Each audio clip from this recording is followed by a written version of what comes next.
नमस्कार, मानवाधिकार मीडिया में आपका एक बार फिर से स्वागत है। मैं हूं आपका अपना अयाज। इस वक्त हमारे साथ जुड़ने वाले हैं, कुछ ही क्षणों में हमसे जुड़ने वाले सूफी खानका एसोसिएशन के राष्ट्रीय अध्यक्ष सूफी कौसर हसन मजीदी दी।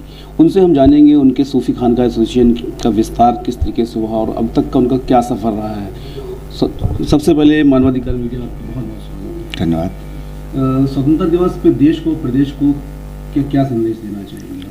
स्वतंत्रता दिवस के अवसर पर हम अपने देश के तमाम लोगों को जश्न आज़ादी की बहुत बहुत मुबारकबाद देना चाहते हैं और हमारा मुल्क के सभी लोगों से मुअद्दिबाना अपील है, गुजारिश है कि ये मुल्क जो हमारे बुज़ुर्गों की त्याग का, तपस्या का प्रतीक है, हमारे बुज़ुर्गों की सालों की साधना का प्रतीक है, हमारे इस मुल्क में जो तहज़ीब है मोहब्बत की, अमन की, भाईचारे की, इस तहज़ीब को बरकरार रखिए। देखिए, झगड़े से, फसाद से किसी को कुछ हासिल नहीं होता। मुल्क तब तक तरक्की नहीं करते हैं जब तक कि उनकी आबादियों के अंदर इत्तेफाक और इत्तेहाद नहीं होता। हिंदुस्तान की दो बड़ी आबादी हिंदू और मुसलमान जब तक प्यार मोहब्बत के साथ इस मुल्क में नहीं रहेंगे, जब तक हम उस विकास को नहीं पा सकते हैं जो दुनिया के और देशों ने पाया। बहुत सारे ऐसे शरारती तत्व हैं जो देश की एकता और अखंडता को कहीं ना कहीं चोट पहुंचाते हैं, उनके लिए क्या संदेश देना चाहिए? देखिए, उनके लिए हमारा एक ही संदेश है कि आप सुधर जाएं।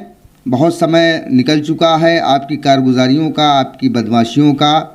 अब आपको सुधरना पड़ेगा और अभी वक्त है, आप सुधर जाएं, वरना जिस दिन हिंदुस्तान की ये गयूर अवाम, हिंदुस्तान से मोहब्बत करने वाली आवाम अगर खड़ी हो गई तो आपको कहीं जाने का रास्ता भी नहीं मिलेगा। सूफी खानका एसोसिएशन की नींव आपने रखी, बड़ा मेहनत करी, हमने भी देखा है, और इसको आगे चलाने के लिए और जिस तरीके से आपने विस्तार पूरा इसको लेके आगे आए हैं, क्या किन किन कठिनाइयों को आपको सामना करना पड़ा और आगे क्या आपकी रणनीति है? देखिए, सच्चाई तो ये है कि सूफी खानका एसोसिएशन सब जब बनाई तो किसी भी कठिनाई का सामना नहीं करना पड़ा। हमारी जो टीम थी, हमारी टीम में जो बड़े हमारे पदाधिकारी थे, राष्ट्रीय चेयरमैन मुफ्ती वसीम अशरफ साहब हों, या हमारे राष्ट्रीय कार्यकारी अध्यक्ष पीर सैयद खालिद नकवी साहब हों, या हमारे राष्ट्रीय अध्यक्ष रईस अशरफी साहब हों, और ज़ियारत अली हक्कानी मलंग साहब हों, हमारे राष्ट्रीय मीडिया प्रभारी गौरव त्रिपाठी जी हों, और बहुत से साथी जिनका नाम नहीं इस वक्त लिया जा सकता है, बड़ी लंबी तवील हो जाएगी बातें, लेकिन इन सब का पहले दिन से वो सहयोग रहा और इन्होंने हमेशा आंख बंद करके नेतृत्व पर भरोसा किया और जो भी डिसीज़न लिए गए, जो भी निर्णय लिए गए, सारे निर्णयों में सकारात्मक रूप से अपनी अपनी भूमिका का निर्वहन किया और हम लोग अब उस मकाम पर आ गए। जाहिर सी बात है कि संगठन इतनी मजबूती से आगे बढ़ रहा है तो बहुत सारी कठिनाइयों का सामना भी करना पड़ता है, बहुत सारी आपको हर समय कहीं ना कहीं से आपको धमकियाँ मिलती है। अभी हमने भी सोशल मीडिया पे भी देखा था कि आपको पाकिस्तान से और भी मुस्लिम ममालिकों से आपको धमकियाँ मिलनी थी, क्यों मिल रही हैं धमकियाँ? देखिए, वो जहाँ तक कठिनाई का प्रश्न है अयाज भाई, तो कठिनाई हमको संगठन बनाने में और संगठन चलाने में नहीं आई। कठिनाई का सामना करना पड़ा जब हमने अपनी विचारधारा को धरातल पर उतारा। जब हमने अपनी विचारधारा, देखिए, सूफी खानका एसोसिएशन का एकमात्र मानना है कि हिंदू और मुसलमानों का ये देश, विभिन्न मज़हबों को मानने वाला देश, जिसमें बहुत तरीके के विरोधाभास हैं। तमाम मुसलमानों के अंदर अपने फ़िरके हैं और हिंदुओं के अंदर उनके तमाम पंथ हैं, लेकिन हम सब जब इकट्ठा होते हैं तो वो हिंदुस्तानियत के नाम पर हम सब लोग इकट्ठा हो जाते हैं। तो हिंदुस्तानियत एक ऐसी चीज़ है जो हिंदुस्तान के सारे हिंदू और मुसलमानों को एक करती है। तो उस हिंदुस्तानियत को बढ़ावा दिया जाए, तो उस हिंदुस्तानियत को बढ़ाने में जो चीज़ें सामने आती हैं, जो विचारधारा सामने आती है, कट्टरपंथी विचारधारा, तो उसका हम लोगों ने पुरजोर विरोध किया। और उस विचारधारा को बढ़ाने वाले तत्व जो विदेशों में बैठे हुए हैं, जो एक एजेंडे के तहत, खिलाफत के एजेंडे के तहत या भारत को बर्बाद करने के एजेंडे के तहत जो भारत के अंदर ऐसी कारगुजारियाँ कर रहे हैं, बदमाशियाँ कर रहे हैं, उनके खिलाफ जब आवाज़ उठाई तो जाहिर सी बात है ऐसे शरारती तत्व, ऐसी चरमपंथी लोग, उनको तकलीफ़ हुई तो फिर उन्होंने धमकियाँ देना शुरू किया। देश से भी धमकियाँ मिली, विदेशों से भी धमकियाँ मिली, यहाँ तक कि पाकिस्तान से सब धमकियाँ मिली। ये सारी धमकियाँ इस बात का सबूत है कि कहीं ना कहीं सूफी खानका एसोसिएशन जो काम कर रहा है वो मजबूती के साथ काम कर रहा है और इस काम का देश के सामान्य जनमानस में प्रभाव पड़ रहा है। यही कारण है कि धमकियाँ दी जा रही हैं। आप बहुत ही चर्चा में रहते हैं, चर्चा रहने की वजह क्या है? देखिए, चर्चा में रहने की वजह ये है, वो है मीडिया। जी। और सोशल मीडिया। हमारी बातों को अक्सर लोग पसंद करते हैं, पहले नापसंद बहुत से लोग करते थे, लेकिन अब उसमें नापसंद करने वाले लोग भी पसंद करने लगे। उनको भी लगता है कि कहीं ना कहीं ये देश हित की बात करना और देश हित के लिए काम करना ये बिल्कुल सटीक बात है। और हमारे मीडिया का बहुत बड़ा इसमें रोल है। मीडिया ने बगैर किसी भेदभाव के, बगैर किसी पक्षपात के, सारे मीडिया ने, मैं तो किसी को छोटा बड़ा नहीं मानता, लेकिन जो भी सब्सक्राइबर के आधार पर छोटे बड़े माने जाएं अगर, तो उन्होंने सबने हमारी आवाज़ को सुना और हमारी आवाज़ को आगे बढ़ाने का काम किया, बहुत सहयोग किया। मैं देश के पूरे मीडिया का, आपके मानवाधिकार मीडिया के माध्यम से आज बहुत बहुत धन्यवाद देना चाहता हूँ। आगे के लिए आपका क्या संदेश रहेगा?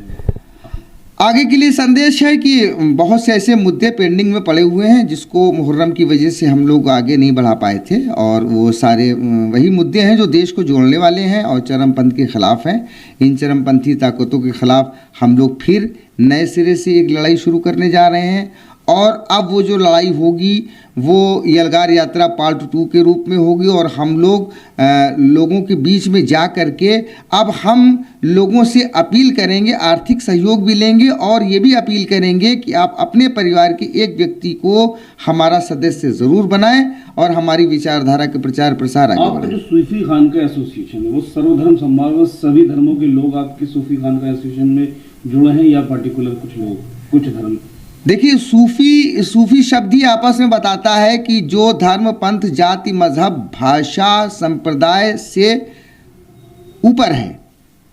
सूफियों के लिए सबसे बड़ा, सूफी जिस मत पर काम करता है वो मत है, नबी करीम सल्लल्लाहु अलैहि वसल्लम की हदीस है, कुल खल्क़त अयालुल्लाह, और हमारी भारतीय संस्कृति कहती है वसुधैव कुटुंबकम। दोनों का अर्थ यही है। वसुधैव कुटुंब का मतलब ये है कि सारी वसुधा एक कुटुंब है, और कुल खल्क़त अयालुल्लाह का मतलब ये है कि सारी मखलूक एक परिवार है। तो एक परिवार और कुटुंब में कोई अंतर नहीं, सिर्फ ज़बान का अंतर है। तो सूफी उसी हदीस पर काम करता है, उसी वाक्य पर काम करता है।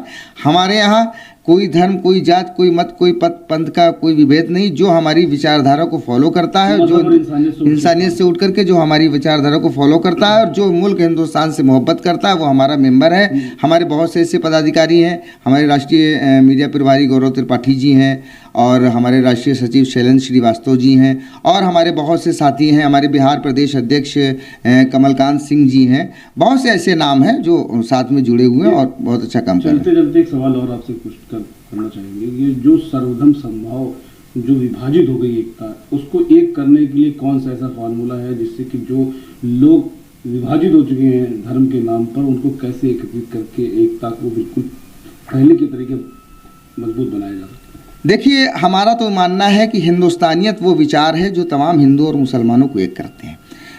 ईद मनाने में इख्तलाफ है, मुसलमानों के तमाम ऐसे त्यौहार हैं जैसे मुहर्रम है, मुसलमानों के ही आपस में इख्तलाफ हैं। हिंदू पंथ में उनके ही आपसी त्योहारों में तमाम इख्तलाफ हैं। इख्तलाफ फितरी हकीकत है, ये इंसान की सच्चाई है कि वो उसका विरोधाभास होता है और इसमें कोई बड़ी बात नहीं है। और जहाँ पर बड़े बड़े धर्म हों तो कहीं ना कहीं विरोधाभास हो सकता है, लेकिन हम लोगों के बीच में जो कॉमन चीज़ है वो है हिंदुस्तानियत, जिस पर हम सारे हिंदू मुसलमान एक हो जाते हैं। ईद दिवाली कोई मनाए या ना मनाए, लेकिन 15 अगस्त 26 जनवरी एक दो ऐसे त्यौहार हैं जिसको हिंदुस्तान के सारे हिंदू और मुसलमान मनाते हैं। तो इससे जाहिर होता है कि हमको इस भावना पर बल देना चाहिए, हमको हिंदुस्तानियत की विचारधारा को आगे बढ़ाना चाहिए, भारतीयता की विचारधारा को आगे बढ़ाते हुए राष्ट्रवादी विचारधारा को बढ़ावा देते हुए हम देश में हिंदू और मुसलमानों के बीच में इत्तेफाक और इत्तेहाद कायम कर सकते हैं। अब देखिए कि इंसानियत ही सबसे बड़ा धर्म है, और हिंदुस्तान का जो मुसलमान हो चाहे हिंदू हो, किसी भी धर्म से, किसी भी मजहब से जुड़ा हो, सबसे पहले वो इंसान है। और हिंदुस्तान की सबसे खूबसूरती, सबसे बड़ी यही चीज़ है कि हिंदुस्तानी होना अपने आप में बहुत बड़ी गौरव की बात होती है। ये थे सूफी खानका एसोसिएशन के राष्ट्रीय अध्यक्ष सूफी कौसर हसन मजीदी, जिन्होंने बेबाकी से हर प्रश्नों के जवाब बिल्कुल बेबाकी से सामने रखे। कैमरा पर्सन साजिद के साथ अयाज मुस्तफा, मानवाधिकार मीडिया, सच आप तक। जय हिंद, जय भारत।